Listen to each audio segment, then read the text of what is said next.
여러분, 바야흐로 AI라는 거대한 파도가 밀려오고 있습니다. 익숙했던 3차 산업혁명 시대가 저물고 이제는 4차 산업혁명의 시대가 활짝 열린 것이죠. 최근 골드만삭스 보고서에 따르면 생성형 AI가 전 세계적으로 약 3억 개의 정규직 일자리에 영향을 줄 수 있다고 합니다. 이 거대한 변화의 파도 앞에서 우리 개인들은 과연 무엇을 준비해야 할까요? 오늘 영상은 바로 그 파도를 서핑하는 법에 대한 이야기입니다.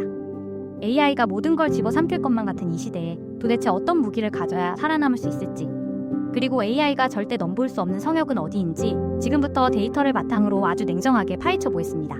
첫 번째 무기, AI를 부리는 자가 되라. AI 리터러시와 생산성. 가장 먼저 해야 할 건 AI를 경쟁자가 아니라 도구로 바라보는 시각의 전환입니다. 재미있는 비유 하나 해볼게요. 과거 엑셀이 처음 나왔을 때 어땠는지 아세요?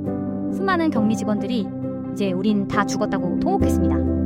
주판 튕기고 계산기 두드리던 일이 다 사라졌으니까요. 그런데 결과는 어땠죠? 엑셀을 능숙하게 다루는 사람이 주판만 잡고 있던 사람을 대체했고 훨씬 더 고연봉의 전문직으로 성장했습니다. 지금 AI가 딱 그 엑셀 위치에 와 있습니다. 여러분이 마케터든 개발자든 디자이너든 상관없습니다. 이제는 나 일 잘해가 아니라 나 AI 써서 일을 훨씬 더 빨리 잘해가 되어야 합니다. 실제로 스탠퍼드대와 MIT 연구진이 고객 상담원들을 대상으로 진행한 실험 결과 생성형 AI 도구를 사용한 직원들의 생산성이 평균 14% 향상되었고 특히 저숙련 신입 직원들의 업무 능력 향상폭이 컸다고 합니다. AI에게 정확한 명령 프롬프트를 내리고 그 결과물이 맞는지 검증할 수 있는 능력, 즉 AI의 파일럿이 되는 것, 이것이 데이터가 증명하는 첫 번째 생존 조건입니다. 두 번째 무기, AI는 절대 못하는 것, 휴먼 터치, 고차원적 소통. 그렇다면 AI가 아무리 똑똑해져도 절대 따라할 수 없는 영역은 뭘까요? 바로 진짜 사람 냄새가 나는 영역, 전문 용어로 소프트 스킬입니다. 세계 경제 포럼 WEF 이 발표한 일자리에 비해 보고서에서도 향후 가장 중요해질 역량으로 분석적 사고와 함께 공감 능력, 리더십, 사회적 영향력을 꼽았습니다. 메타의 마크 저커버그가 중간 관리자를 없앤다고 했죠. 그건 단순 업무 지시나 일정 관리하는 관리자를 말하는 겁니다. 하지만 진짜 리더십은 다릅니다. 번아웃 온 팀원의 어깨를 토닥이며 동기부여를 하고 복잡하게 얽힌 이해관계를 풀기 위해 미묘한 표정 변화를 읽어가며 협상하는 것. 이런 고차원적인 감정 지능과 소통 능력은 AI가 흉내내기 가장 어렵습니다. 의사나 간호사도 마찬가지예요. 진단은 AI가 더 정확할지 몰라도 시한부 선고를 받은 환자의 손을 잡고 공감하며 위로하는 건 오직 인간만이 할 수 있습니다. 앞으로는 기술직보다 오히려 이런 휴먼한 터치가 필요한 직업들의 몸값이 훨씬 더 귀해질 겁니다. 세 번째 무기, 가장 아날로그적인 것이 가장 강력하다. 몸 쓰는 일의 재발견, 오라백의 역설 진짜 창의성. 그럼 사무직 말고 몸 쓰는 일은요? 네, 의외로 이쪽이 강력한 안전지대입니다. 흔히 블루칼라라고 부르는 숙련된 기술직들 있죠. 배관공, 전기기술자, 특수건설 인력 같은 분들이요. 왜냐고요? 로봇공학에는 오라백의 역설이라는 유명한 말이 있습니다. 인간에게 쉬운 것은 로봇에게 어렵고 인간에게 어려운 것은 로봇에게 쉽다는 거죠.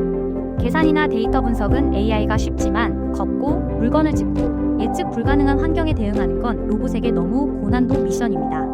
규격화된 공장 밖의 비정형적인 육체 노동은 꽤 오랫동안 안전할 겁니다. 또 하나는 진짜 창의성의 영역입니다. AI는 기존에 있는 데이터를 짜깁기해서 그럴듯한 걸 만들어내는 건 기가 막히게 잘합니다. 하지만 세상에 없던 완전히 새로운 개념을 만들어내는 영에서 일의 창조는 여전히 인간의 몫입니다. 단순히 그림 그리는 AI가 아니라 어떤 그림을 그려야 사람들의 마음을 움직일지 고민하는 기획자와 감독의 역할은 사라지지 않을 겁니다. 마지막 무기, 가장 위험한 건 멈춰있는 것이다. 적응력과 기술의 반감기. 마지막으로 가장 중요한 이야기입니다. 사실 어떤 직업이 안전하다고 딱 잘라 말하는 것 자체가 위험할 수 있습니다. 왜냐? 기술 변화 속도가 너무 빠르기 때문이죠. 전문가들은 과거 30년이었던 지식의 반감기 지식의 절반이 쓸모 없어지는 기간과 이제는 5년 미만으로 짧아졌다고 말합니다.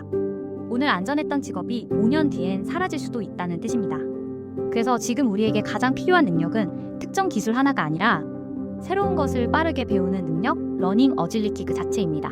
나 대학 때 이거 전공했으니까 평생 이걸로 먹고 살 거야 라는 마인드, 죄송하지만 이제 그 공식은 완전히 깨졌습니다. 끊임없이 세상 돌아가는 판을 읽고 필요한 기술이 나타나면 스펀지처럼 흡수해서 내 것으로 만드는 유연함. 어쩌면 이 적응력이야말로 AI 시대의 가장 강력한 생존 스킬일 겁니다. 멈춰있는 순간 바로 도태되는 거니까요. 여러분, AI라는 거대한 해일이 몰려오고 있습니다. 두렵다고 눈을 감아버리면 휩쓸릴 뿐이지만 눈을 크게 뜨고 파도의 흐름을 읽으면 그 위에 올라탈 수 있습니다.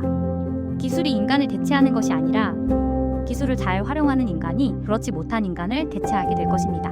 우리는 이제 AI를 두려워할 게 아니라 AI를 어떻게 부려먹을지를 고민해야 합니다. 오늘 준비한 내용은 여기까지입니다.